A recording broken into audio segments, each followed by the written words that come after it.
Dada, çöçek anlayma. Mən çöçek etibə.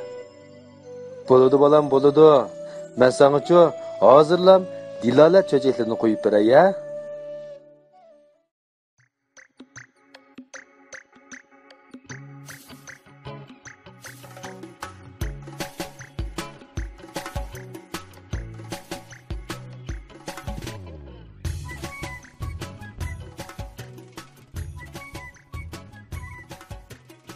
Assalomu alaykum. Dilala cho'chaklarni yoqtirib anglab kelayotgan o'maqlarim.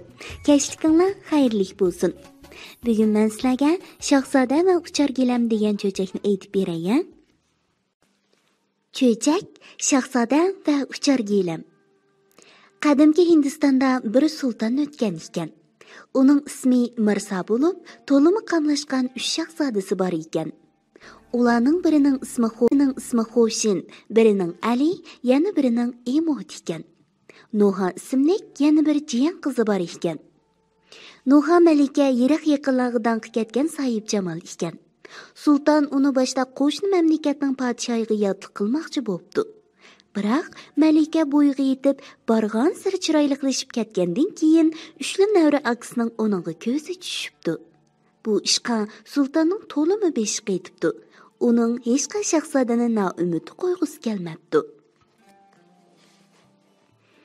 Bir kuni sulton shahzodalarni yeniga chaqirib, mundaq debdi: "Ballarim, men bir obdan amal topdim. Shunda qilsam, sizlar 3 qarindosh orasiga so'g'uqchilik tushmaydi.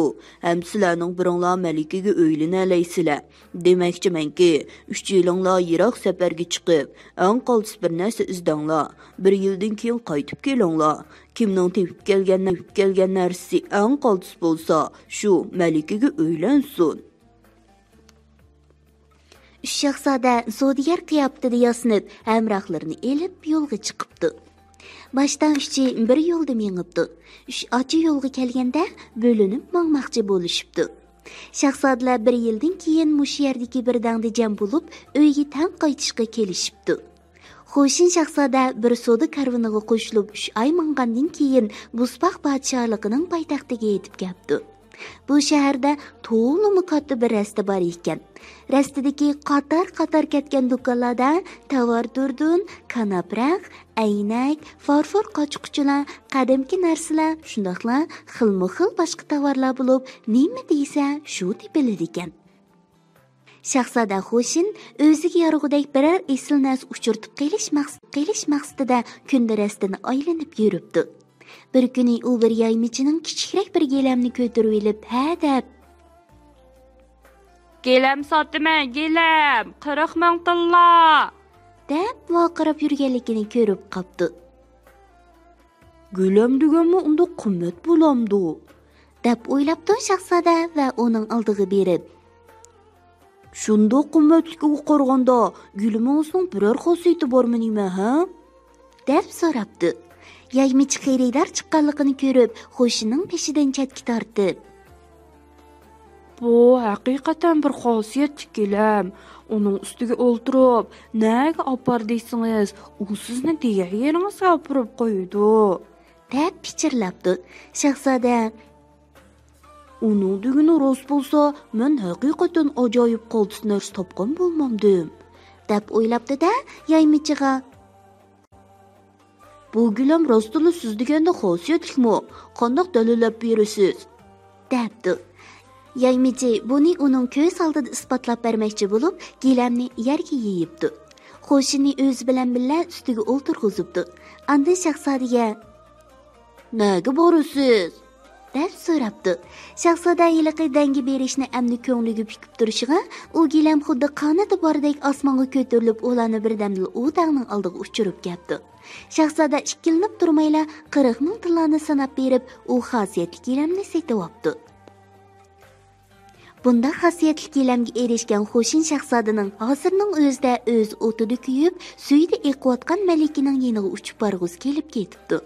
Biroq inillar bilan qilishgan va'dasida baldur qaytmabdi.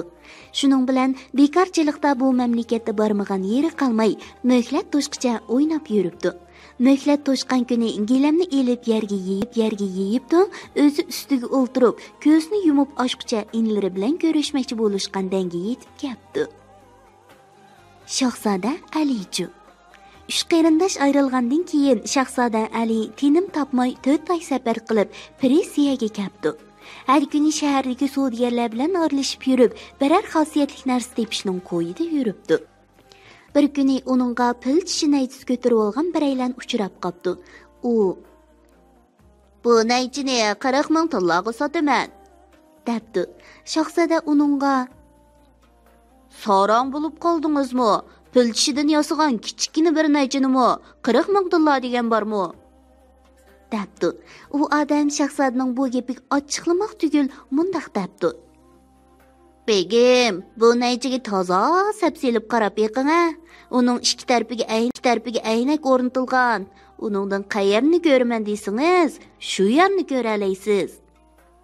Shahzoda Ali bir ishinib bir ishonmay, naychin uning qo'lidan elib, ko'nglida Shah otamni ko'rib boqay deb turishiga, naychining ichidan sultonning taxtida buyruq so'qib o'ltirgan holati ko'rinibdi. U yana malikani ko'rib boqmoqchi bo'libdi.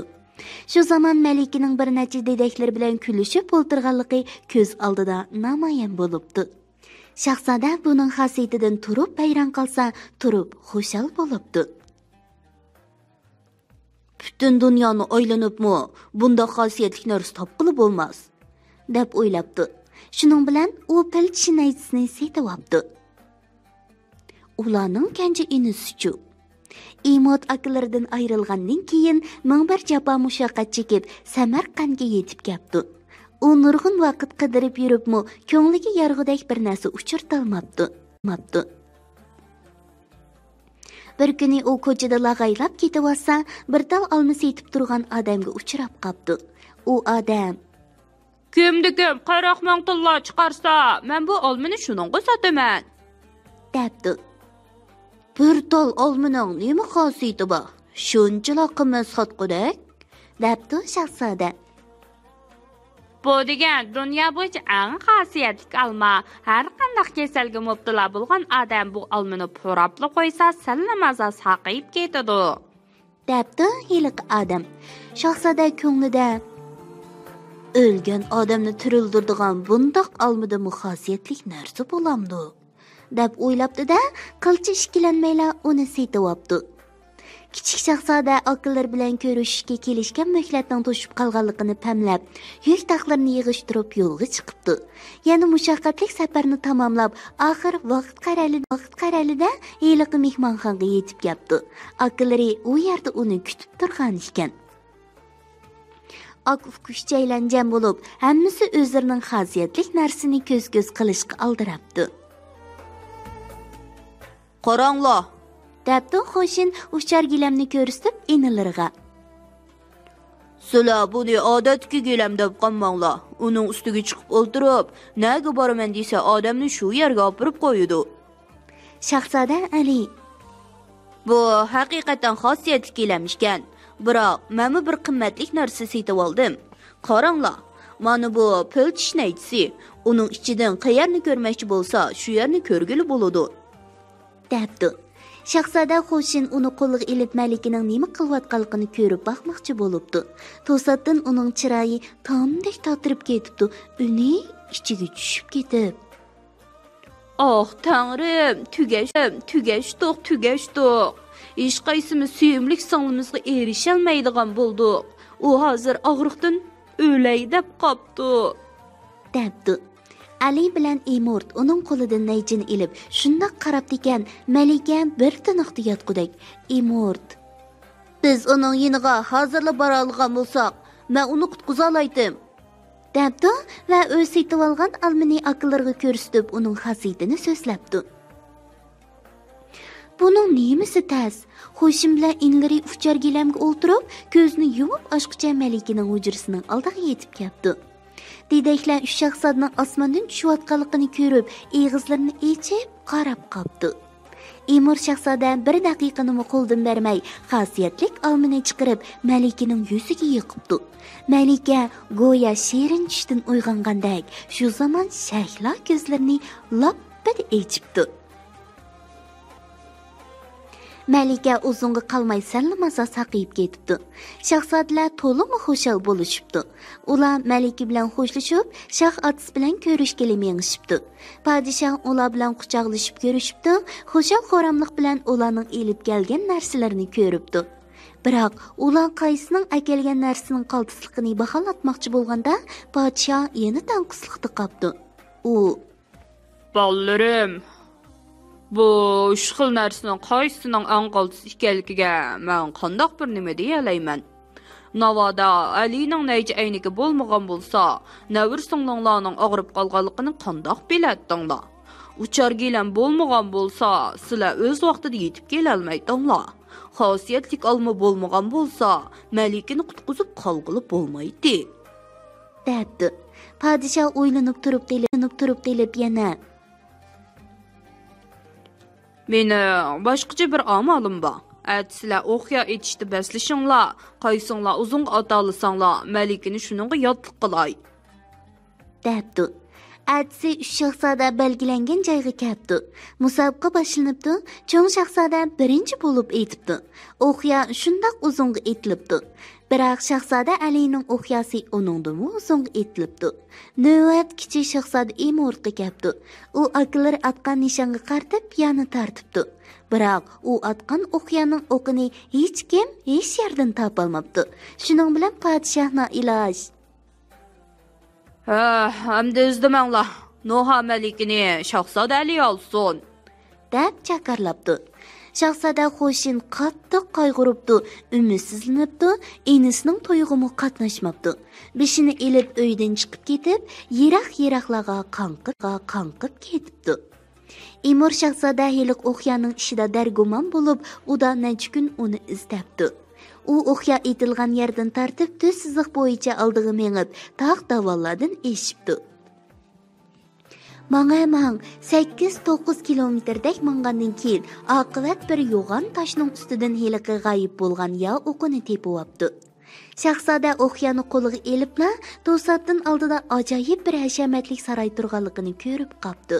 U saroyning eshigini ochib ichiga kiribdi. Uning oldiga farishtadek chiroyli bir qiz chiqibdi.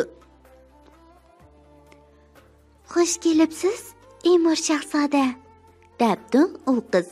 Shahzoda u qizning o'zining ismini atayotganligidan intayin hayron qoldi. Darhol salom qilibdi va: "Hurmatli xon qiz, mening ismimni qandoq bilasiz?" deb so'rabdi. "Men ilohning qizi bo'laman. Siz bilan akangizning ishlaridan xabarim bor. Uchar gilam, aynak naycha, yana yiliqi xosiyatli olma. Men hamma ishni bilaman." Farishta shundoq deganicha izo tartib beshni tuvan sapdi-da shahzodaga: "Men sizni yaxshi ko'raman. Sizlar o'qiya etishdi baslashayotganinglarda men yeningizda edim. Siz atgan o'qiya uzunga borolmaganda men o'qiyani tutib olib oldiga akilib qo'ydim. Men shu kundan tartib men sizning uni izlab kelishingizni kutib turibman", debdi. Farishtaning gapidan shahzoda to'liq xushal bo'libdi. Barliq dard alamlarini unutib ketibdi. Umu bu go'zal farishtaga oshiqi beqaror bo'lib qopdi. Shahzoda bilan farishta saroyda katta to'y ma'rakasi o'tkazibdi. Ikkisi bir-biriga vafodor bo'lib, baxtli yashapdi.